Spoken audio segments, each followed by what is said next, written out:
भगवान है तो अभी तक आए क्यों नहीं? ओ माई, अपने नित्य कर्मों से क्यों उपहास का विषय बनती हो? पागल हुए जा रही हो अपने राम के लिए। अरे शबरी, यहाँ पे इतने महान और तेजस्वी ऋषि मुनि निवास करते हैं, उन सबको छोड़कर क्या राम तेरी कुटिया में आएंगे? हाँ, मेरे राम जरूर आएंगे, क्योंकि मेरा मन जानता है कि वो अवश्य आएंगे।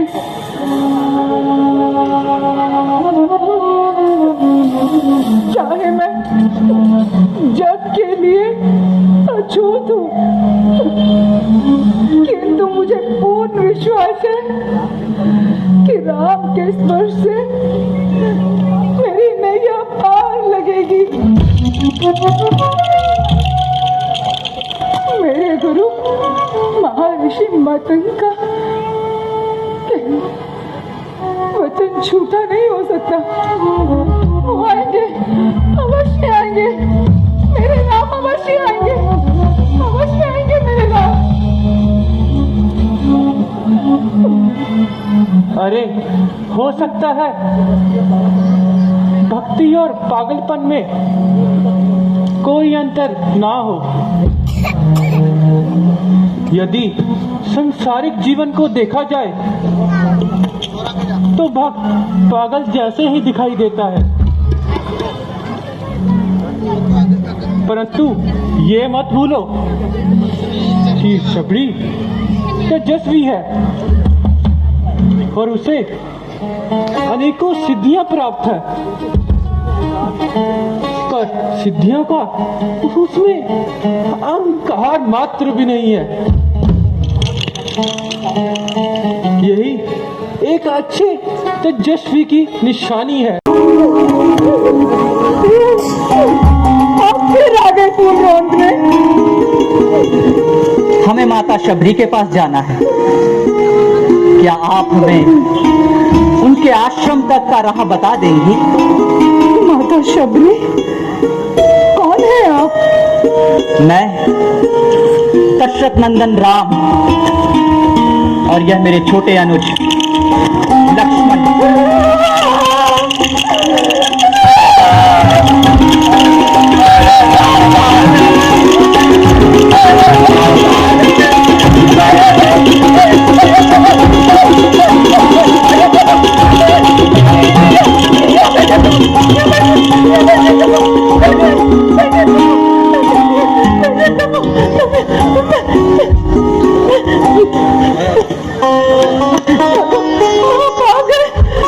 मुझे पूर्ण विश्वास था कि आप आएंगे, परंतु सब यही कहते थे कि आप नहीं आएंगे। परंतु मुझे पूर्ण विश्वास था कि मेरे राम आएंगे, मेरे राम आएंगे, मेरे राम आएंगे। इतना समय लगा दिया प्रभु आपने आने में, मेरी तो आंखें सो गई आपका इंतजार करते करते। माँ, अब इसकी कोई आवश्यकता नहीं। मैं आपके इन स्नेह भरे अश्रुओं से पहले ही पवित्र हो चुका हूँ। प्रभु, आपको भूख लगी होगी, मैं आपके लिए कुछ खाने के लिए लाती हूँ। प्रभु मैं भी आई, प्रभु, प्रभु मैं भी आई, प्रभु ये दीजिए, ये दे। मैं प्रतिदिन इसे जब कर रखती हूँ कि मेरे राम आएंगे और इसे खाएंगे। जी प्रभु, खाइए प्रभु, खाइए प्रभु, प्रभु खाइए, खाइए प्रभु, प्रभु लीजिए, लीजिए प्रभु, प्रभु, प्रभु, प्रभु, प्रभु मीठे है ना, खाइए और खाइए प्रभु, प्रभु और खाइए, प्रभु और खाइए,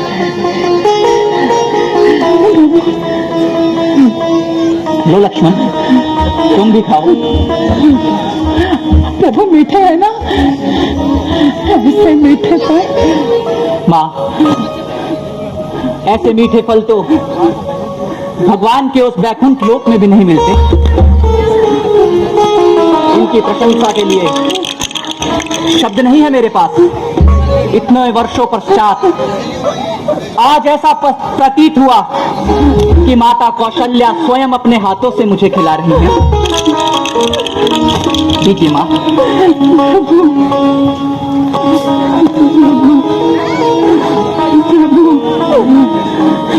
प्रभु, ये सब मेरे परम गुरु महामुनि ऋषि मदन की कृपा का फल है।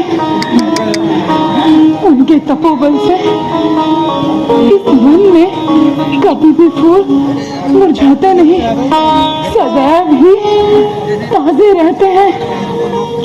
उनको लोग सितारे बहुत सौ बीत गए। जिस गद्दी पर बैठकर वो तप करते थे, वो स्थान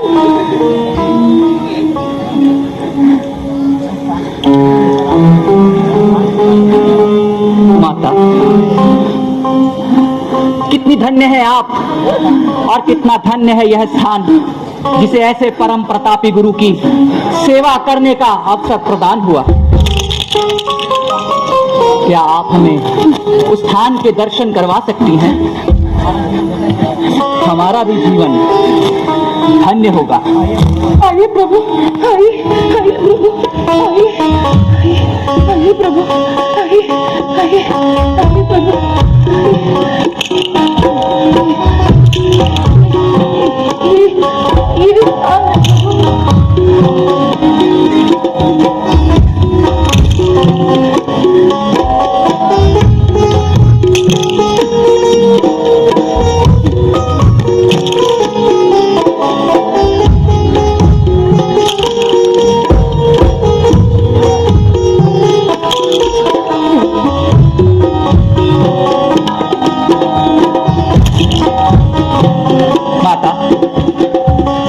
अब आप हमें जाने की आज्ञा दीजिए।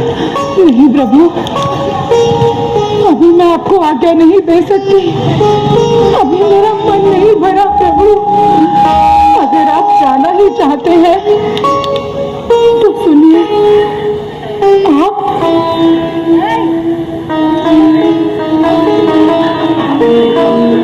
आप ऋषिमुख पर्वत की तरफ प्रस्थान कीजिए। वहां आपकी भेंट सुग्रीव जी से होगी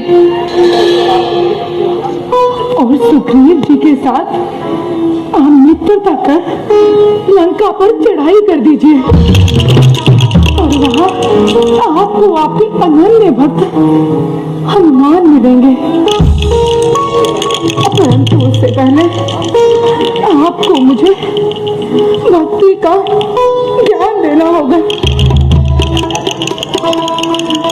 माँ, मैं आपको क्या ज्ञान दे सकता हूँ?